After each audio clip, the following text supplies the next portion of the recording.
One is a simple number, but sometimes one is all you need. One smartphone with a design that turns heads. One display that makes pretty much everything else look dull. And one effortless camera that makes you feel like a pro. And yet, one crucial flaw that can hold you back. This is the OnePlus 13, one of the most fun smartphones that I've used in a long time. But cutting the editorial crap out of the way, right? How good really is the OnePlus 13? Can't hide how happy I am to try it, and I really love using this phone. I'm sorry I'm not the quickest to release these videos, but mainly because there's so many good phones out right now. I've been trying quite a few this year, but also because in this case, I had to purchase it myself, and this video is not sponsored by anyone, so I had to prioritize other things. I hope you understand that. Having said all that, pleasure does come to those who wait, and I hope you enjoy this video. Design, one that stuns. I've been doing these tech reviews for a few years now, and when it comes to smartphones, they have become a little bit too similar. But every now and then a piece of tech comes along and makes me do a little bit of a double take. In 2020 it was the LG Wing. In 2021 was the beautiful Phantom Brown S21 Ultra, which got me into Android, and I've never looked back. And then things got a little bit stale, let's put it that way, from a design perspective. Not much really changed. Last year the Sony Xperia 1 Mark VI caught my eye, and that was a beautiful phone as well. And now the OnePlus 13 is here. OnePlus for me nailed the design this year. It's slim, elegant, and premium as well, in a way that just makes you want to hold it and admire it. There's simplicity here that feels intentional. It's minimal, but without being boring. Apple, Samsung, take note. And this color I chose, it's stylish, but without being over the top. It's the kind of phone that makes you stop and appreciate good design. Even when I'm not using it and I'm just kind of, have it down on the table, I just look at it and going, wow, it just looks awesome. Display, one that mesmerizes.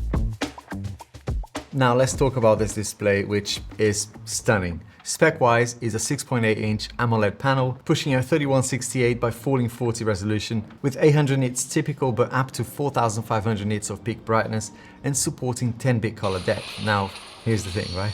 I don't think anyone is really looking at this and thinking, oh wow, it's 10-bit color instead of 8-bit. What you do notice is how ridiculously bright, smooth, and vibrant this thing is. Actually, it wasn't that smooth at first. One thing that I noticed, and I did try this for 2 weeks, is that this protector that it comes with, even though it doesn't really impact the quality, it does impact the feel of the display. It's quite harsh on the sides here. So I'm afraid that after 2 weeks, I'm gonna have to remove this. I don't recommend doing this because there's a reason why there's a protector, but I'm gonna take the risk, and I use a kind of a sleeve.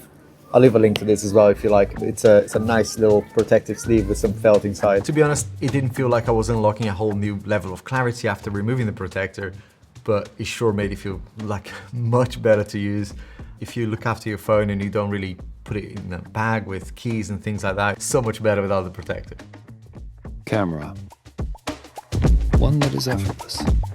Now the cameras, this is probably the most hyped up aspect of this device, and one that I was personally keen to try for myself. And the hype was real. OnePlus went all in here with a triple 50 megapixel setup at the rear, with the main camera being a 23mm f1.6 wide lens, a 73mm f2.6 periscope telephoto, with 3x optical zoom, and a 50 megapixel 15mm f2.0 ultra wide. Numbers are cool, right? But what really matters for me is how effortless this feels to get good shots. And that for me is the key word about this phone when it comes to the camera: effortless.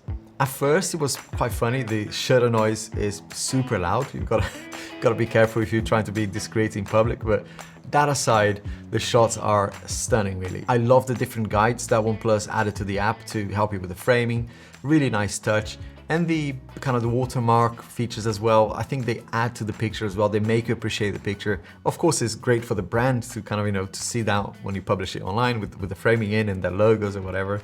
But I do like how he makes you focus on the picture a little bit more. I like that. I do wish Apple and Samsung did that as well on their phones. The camera experience in general is one of the best that I've tried really. It just works.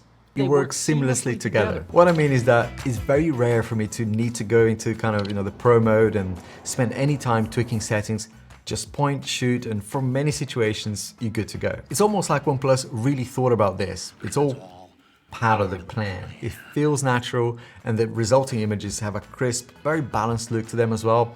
A little bit on the warmer side for my taste, almost a little bit like the iPhone, although the iPhone you can switch the profile to be, to have a cooler profile baked into the photos. I wish we had an easy way to change the color profile here on the OnePlus. Let me know if there is a way. I could only find these filters. Of course, if you're shooting RAW format, it's easy to do it afterwards. But overall, the images are great. They definitely don't feel like, they've been over-processed. When you go into the Pro mode, or Master mode as OnePlus calls it, then wow, you unlock even more power here. It's not perfect though. In low light, I feel like, sometimes it leans a little bit too much into sharpening, and HDR can be a little bit hit or miss as well. But I will shut up now and let you appreciate some of these images here.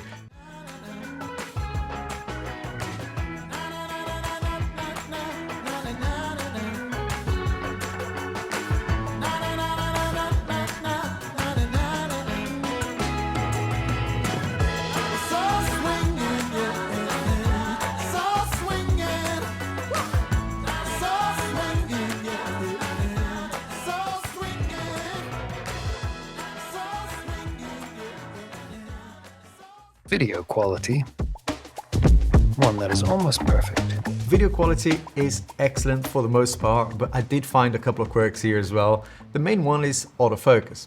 It doesn't happen a lot, but I did find the autofocus to get confused sometimes, even in good lighting. This is a test of the selfie camera on the OnePlus 13. Let me know what you thought of the quality, but also of about the audio as well. It's a bit echoey here where I am in the studio, but just want to test the video quality here. If I move closer to the window here, so you get kind of a bit of a change in light. This is a test now on the main camera recording at 4K 60. Let me know what you thought of this quality. There's a little bit of studio lighting in here, but I'm just going to move to a different light, sort of next to the window, so you have an idea of the changing light. Let me know what you thought of the audio as well, but this is the main camera on the OnePlus 13. Everyday user experience, one that is smooth. Everything about this phone just feels right. The animations are fluid, the haptics are super satisfying. Can't believe I just said that. I have to emphasize this because these days, all haptics are satisfying. OnePlus, I feel though, went a little bit further here and made it quite tight. It's hard to explain, but it's very short, but with just the right amount of punch, And Oxygen OS, as a first-time OnePlus user, really impressed me. It keeps things feeling very snappy, very fresh. And of course, Android multitasking on this, on any phone really, is just a joy to have. That said, OnePlus could take a few notes here from Samsung when it comes to multitasking. This is good on the OnePlus, but it could be even better. But at least you can multitask. Some Android apps though don't seem to have accounted for this, and at times, yes, you get to use multiple apps on the same screen, but you can't really read the information that well unless you extend the app a little bit more. So it feels like some apps are not optimized for this. Miles better than the iPhone though in that aspect. Battery performance, one that is overhyped. OnePlus, and many of the commentary that I read online, really hyped up the battery this year. It's got new technology here and a lot of power. When I heard it was a 6,000 milliamp battery, my face lit up, just like Lucas here when he saw LeBron James. And to be fair, the 6,000 milliamp battery here with 100 watt wire charging is solid most of the time. It's not a slam dunk. See what I did there with the slam dunk basketball? No? Okay. This, by the way, is the one flaw that I mentioned at the beginning of the video. I really wish that OnePlus could fix this, because the moment you start pushing it, especially with the camera, things change drastically. The battery drains like crazy. Just look at this drop here after shooting some 4K footage.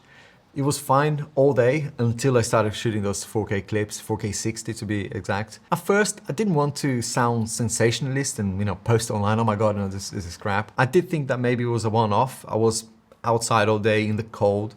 So I thought, maybe the conditions didn't help, I don't know. So after a few days, I gave it another go and tried it here in the studio as well. And the phone, unfortunately, does spring through battery when recording 4K for long sessions, more than any phone that I've seen. No phone really does particularly well when recording lots of 4K 60 video, to be honest, but considering this larger battery, this new technology as well, I expected more. Sorry, OnePlus. It's great for regular use though, but if you're someone who's constantly filming, 4K 60 particularly, you will want to keep a charger nearby. I'm not sponsored by Anker in this video, but I do find that Prime chargers and the Nano Mag Go chargers as well to be perfect for this. I kind of got used to carrying these things around because of my S24 Ultra last year, which, you know, on a busy day would give me battery anxiety as well. Now let's talk about AI. It's 2025, and whether we like it or not, AI is becoming an important feature. Once you go past the bombardment of like marketing, like the whole AI jargon, it's a little bit silly sometimes, but it has become something that isn't just a fun gimmick anymore.